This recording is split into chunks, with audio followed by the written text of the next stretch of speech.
here we are on our last video. We're gonna button up this project. We're gonna do the timing, valve cover, fill it up with fluids, and start it for the first time. You ready? Let's do it. So I had the valve cover just resting on here to keep it clean while we were moving around. So we will remove it. There we go. So we should have our timing marks pretty much where we want them, but we did move our number 1 piston away from top dead center. So we're gonna re-top dead center that one. Our chain should be pretty easy. Let me grab the chain real quick. So the chain routing, it has these colored links. There's 2 darker colored links. Those are for the cams. And then we have this lighter colored link. That's for the crank. Now in our kit, it gave us a new sprocket. Just one, not our VVT phaser, but just the standard sprocket. So we're gonna go ahead and replace that. There's a spot on the cam that we can put a wrench. Let me get that size. I couldn't find my wrench, but that's okay. We're just gonna use a pair of vice grips. You're not gonna damage anything. They make that spot particularly for this. All right, now we'll bust that loose. Looks like a 14 mil. Ugh. Oh, got it. Okay. Just took a little muscles. Pull this out, pop this off, put in our shiny new one. Now it's keyed, so it's pretty dummy proof. I've been known to be a dummy sometimes, so I'm glad they do stuff like that. Just for me. Okay, we'll thread the bolt back on. We'll get a torque. The torque is 47 foot-pounds. My back is probably gonna be in your way. Okay, nice. Feels good to have a new sprocket. Just make sure we're still timing marks in the right spot. Okay, we can go underneath and move the crank back. Let me show you where that timing mark is. So our cam phaser is pointing straight up, and we got that nice line. And then this over here, there should be that line. Now there is an IN and an EX. Don't worry about those markings. It's just that plain timing mark. We'll go underneath, and we want our dimple right there to be at 3 o'clock roughly. Now it's okay if it's a little off, because the most important is that our timing link, that colored link, lines up here. So we have to move the crank clockwise or counterclockwise just a smidge. That's okay. We just want our links to line up. Same with up here. If we have to move our cam to the left or to the right, that's okay. We just want our links to line up with our timing marks. It's that easy. So let's do it. Feed this through. Put that link there. That link there. Go underneath. I'm just gonna have to move my crank just a little. I'm 1 tooth off. All right, now let's put our guides on. And we have our guide arm. We'll throw that in. You want to make sure that the chain is centered inside that guide. Okay, now we have 80 inch-pounds. And we have our tensioner arm. I'll put on from underneath. Now we have our cute little tensioner we'll put on. I have to get that from underneath. We want as much slack as possible on that tensioner side. That'll make it easier to get this on. These are also 80 inch-pounds. I'll get them from underneath. All right, let me show you how everything looks. So up top, we have our colored link right on our mark. Then we have that colored link right on its mark. I don't know if I mentioned this before, but we want these marks. There's also a mark or a little bump on the back of our cam cap here. Same here. So that's how we line these up with that. So we got our marks lined up underneath. We got that mark lined up as well. Show you our tensioner right there. We want to pull that yellow pin, and then our tensioner will release, and that's it. Next thing we want to do is turn the crankshaft 2 full revolutions. And while we're turning the crankshaft, we're making sure nothing is binding inside. And when we come back on our second revolution, we want to make sure that our timing marks still line up. So let me do that real quick. And that's 2. All right, let's check our marks. Now we're not worried about the colored links anymore. We're just worried about these notches. They line up with the back. And then make sure this one here lines up with the back. Okay, and then down here we're about 3 o'clock. And there we go, 3 o'clock. And everything felt smooth when we were turning the crank. So our timing is set. Let's get our timing cover back on. All right, here's our timing cover. It's best to use a plastic scraper, but I cannot find any more plastic blades. So because this is getting RTV as a gasket, I feel comfortable using a metal blade, but normally plastic blades are what you want. We just want to get rid of all the old material as much as possible. Okay, all this old material. Even from our channels, there's a few channels that are important. That's like an overflow channel. That way if you put a little too much RTV, it won't go in somewhere it's not supposed to. Get these middle ones, get these. All right. Sweet, I'm gonna blow this out real quick. All right, nice. Now this was taken to the machine shop so they could put it through their parts washer because it was pretty grimy. So I took the oil pump out. We can install that real quick. Gonna use a little assembly lube for that. Just wipe off our components. Just gonna put a little lube on this. Okay. Just rub it around. Get it all over as much as possible. Nice tight fit. There we go. Then we have our inner. We'll do the same thing.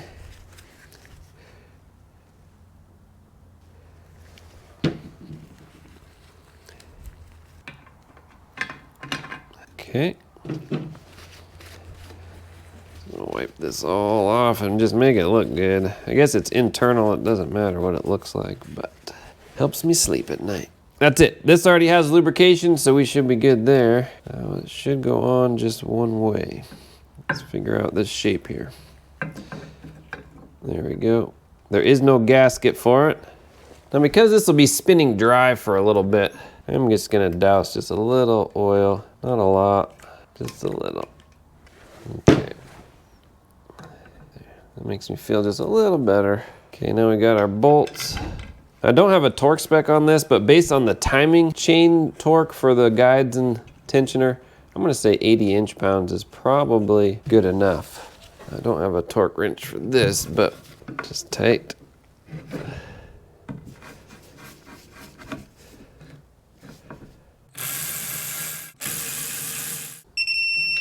I guess I could do those because this bit comes out. Let's see what size that is, probably 8mm. Why not, right? So next we're gonna take out our front oil seal. Get a screwdriver, a little pry bar. We should be able to just pop up on it. There we go. We'll wipe this out. And we're gonna put just a little bit of lubricant on the inside. On our new seal, we're gonna put a little bit of lubricant on the outside and on the inside. Then we're gonna pop it in. These go in pretty easy, but just all the way down until it bottoms out. That's it. So this thing is prepped, and we're gonna flip it over. We're gonna apply our RTV. So now our RTV, we still have a lot left over in the tube they gave us, which is sweet. We wanna go to the inside of every bolt. So we'll go inside, inside, inside, all the way around on the inside. Now when it comes to the water pump, we want the inside of the bolts, but because we don't want any coolant to get into our crankcase mixing in with our oil, I'm gonna go around each bolt and then just around each bolt with the water pump. We're not worried about this because this is external. So we just go to the inside, inside, inside, all the way around. We'll go around this bolt and then it's just to the inside. So it's pretty easy. Oh, and then we want this spot here and this spot here, not here and not here. Those are getting O-rings on the engine side. And one thing I wanna do first, I'm just gonna clean this off really good. Okay, there we go.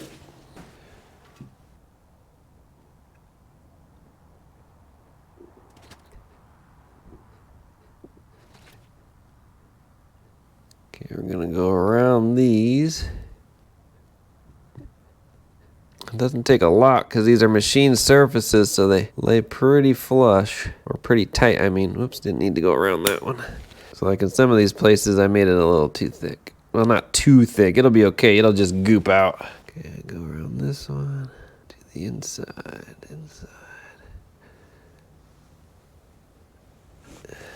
Okay, double check, make sure all the areas have a good coverage. Looking good, looking good, looking good. I'm just gonna come to the inside a little more on this one. Okay. All right, now our inside. There we go. And then, there we go. And now we have these O-rings we're gonna install on the engine. Let me show you that real quick. So we have this lower small one here. That's for our oil pump. And then we have this one right here, the bigger one. That's for our coolant. you want to make sure we have both of those seals in. Now we're ready to put the timing cover on. Okay, here we go. I'm gonna go in from underneath. Is that how it came out? There we go, over the crank. We might have to turn our oil pump a little to get the crank to line up. So funny, coming up from the bottom is the ticket. What I forgot to do is take off the crank pulley bolt from when we were adjusting the timing and spinning stuff. So I have to take this back out, take off that crank pulley bolt.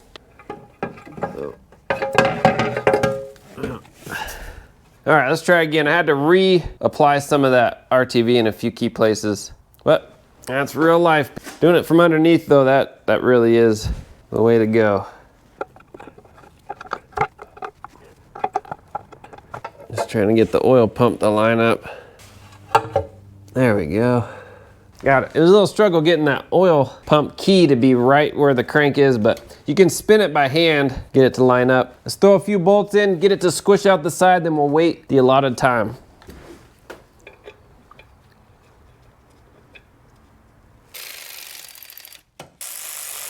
The manual says within 15 minutes of installing the timing cover, while the RTV is still wet, we want to put in our water pump. So we got a new gasket, new water pump, and again, this will be put on from underneath.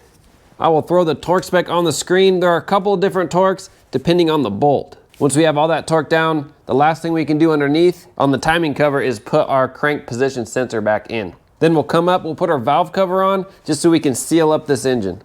Valve cover's pretty easy. We have our spark plug tube seals as well. Those can go right there. We're just fitting it in the groove, getting groovy with it. Okay. Now on our head, we want a little RTV where the head and the timing cover meet. So right there on that seam where the valve cover is gonna go. Same back here. Doesn't take a lot, just a little dab. And we'll lay this down.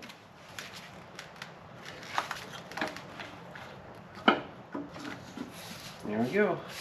Throw in our bolts. Now we did get 2 new seals for our big bolts. Put those in the middle. That comes in our valve cover gasket kit, or our head gasket kit if we're doing the head. All right, we'll snug these down. We'll start in the middle. These are 7 foot-pounds. We throw in our spark plugs and ignition coils. Hand thread them in. And these are torqued to 13 foot-pounds. Click. They have a little crush washer on them, so you'll feel it crush and then bottom out. Putting on our coils, we want a little dielectric grease inside the boot. That's going to help it slide over the plug easier and then off better in the future. If you do decide to replace your coils, go with a Denso. That's Toyota's brand that they use. Stick with OEM. There's a lot of cheap aftermarket coils that will leave you not feeling well when you have to keep replacing them. I'll snug these down. Now you don't want to do this too tight. I've seen these stripped out before. They're just going into light aluminum. So that's at 80 inch-pounds. I don't have a torque spec on it, but we'll go G and S. Good and snug. All right, we can plug our coils in. Get this set down. My camera battery died. All we did before bolting this down was we put our hoses over. Fat hose goes on one nipple, skinny hose goes on the back. And then we got that all set in. We're gonna leave our injectors unplugged, so when we do our initial crank, it doesn't start on us. We just want that oil circulating through the engine. So injectors unplugged, our air box we're gonna leave off, and then we put our VVT solenoid in. We could plug that in. Okay. Next we're gonna put on our water pump pulley. I think that'll be easy to do right now. And then we'll get our motor mount on. Now you can raise and lower the engine as needed. I actually might lower it and do it from underneath. I think that's exactly what I'm gonna do. So let me see what it looks like when I lower it. Oh yeah. Yep, so I'm gonna get that from underneath. So from underneath you have perfect access when the engine's lowered. And what I did to tighten those bolts up is they have these little slots and there's an ear on the back. I don't know if you can see it, but you'll see it when you're down here. But there's a little ear, so you can stick an extension in it and it gets caught on that ear and that holds it from spinning, and then you can torque down each of those bolts one by one. So that's what I did for the water pump pulley. Now there's a few things I forgot. So we plugged in our crank position sensor, but the wiring harness has these little harness retainers. There's 2 of them. So So what we'll end up doing is just match up to the bolt that they go to, pop that bolt out, and then put it back on. So there's 2 spots that we forgot wherever these match up. Once we have that, then we can put on our air compressor. And I want to say that buttons up everything down below. Oh, we got our crank pulley that we'll put back on. So we'll do that in a second. Let me just get caught up with this stuff. We'll put this on. I'll throw a torque spec on the screen for this. I'll just do that off camera. Just 3 bolts. Easy peasy. All right. All right, we got our crankshaft pulley. Now there's just that little key. Line it up. There we go. Put our bolt in. Now this is torqued to 95 foot-pounds. So they make a holder for these, and you just get it with a torque wrench. All right, let's put the engine mount on. Jack the engine back up. All right, we got this pulley first. I think all these bolts are the same length. Yep, they look like it. I'll slide that under. Looks like I have to pull the water pump pulley back off and lower the engine a little. You can't see anything I'm doing down there, but the water pump pulley does have to come off for that bracket to go on. And we want to lower the engine just to get really good access to it. So all the bolts are easiest to get to from underneath except this one top bolt. All right, I'll get a torque spec for you on these. All right, now we put this on.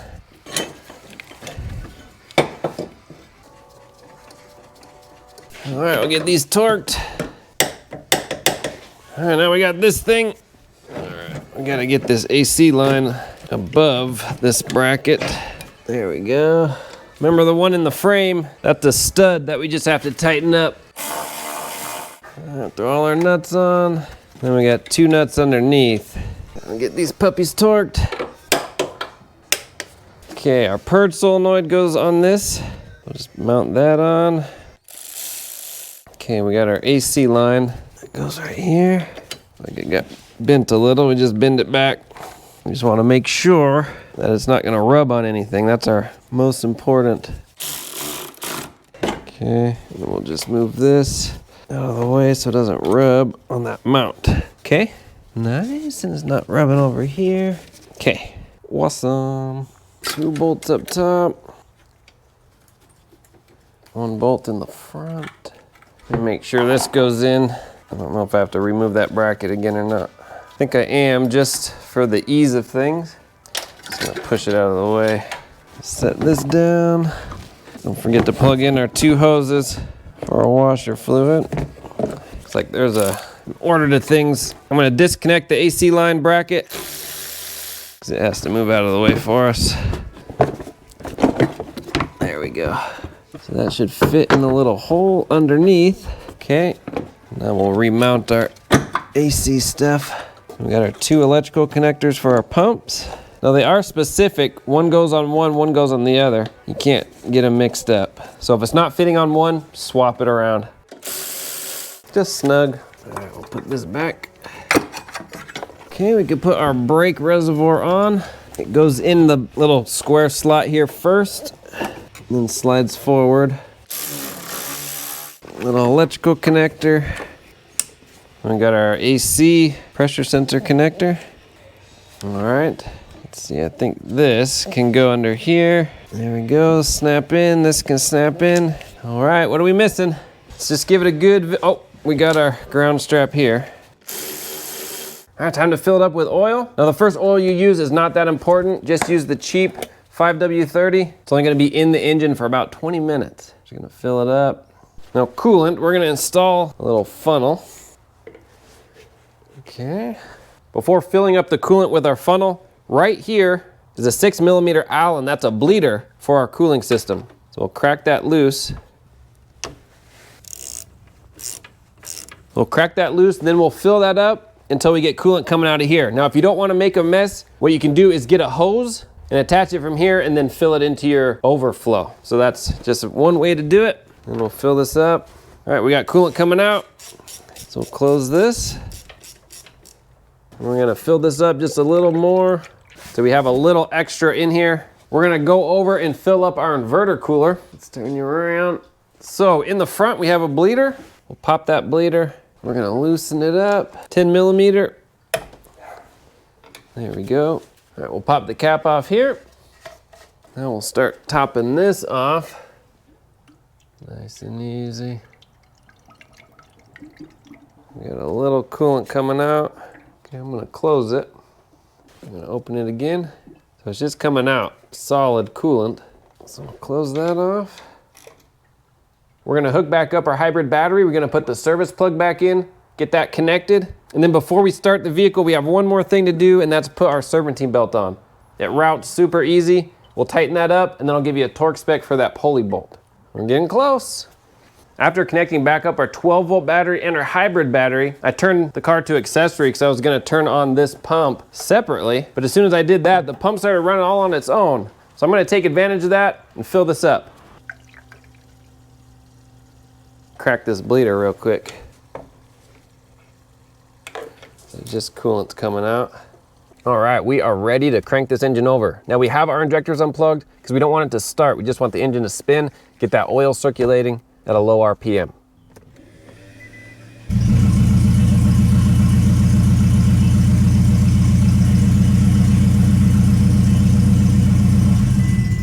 So that did two things for us. One, it just spun the engine over, and then two, let us know that we forgot to hook our exhaust back up. So that was kind of loud. Now because it did not start, it shows that it failed. That's okay. What we can do, clear codes. I want to run through that one more time.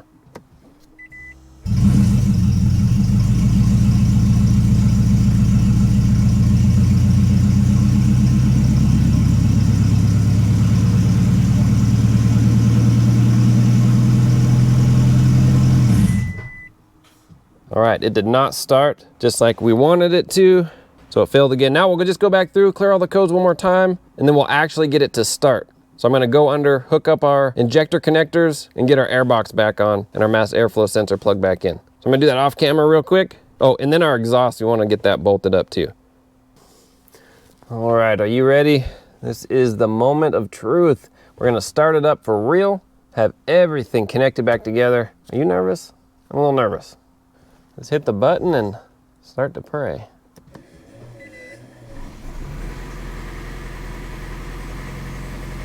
Okay, it didn't shut off. All right, turn it off. I do have a check engine light, so let's see what that's about.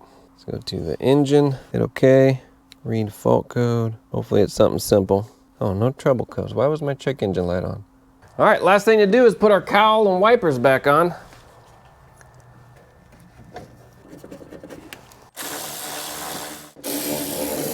Have our wiper motor.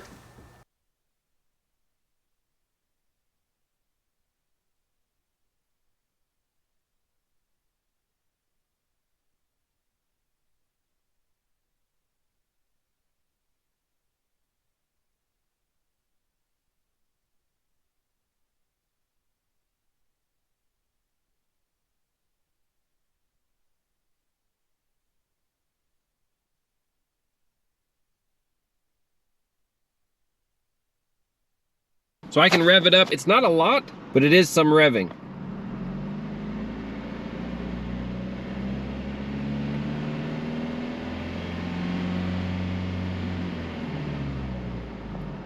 So we want to rev it up and down for about 20 minutes. And then we're going to change the oil.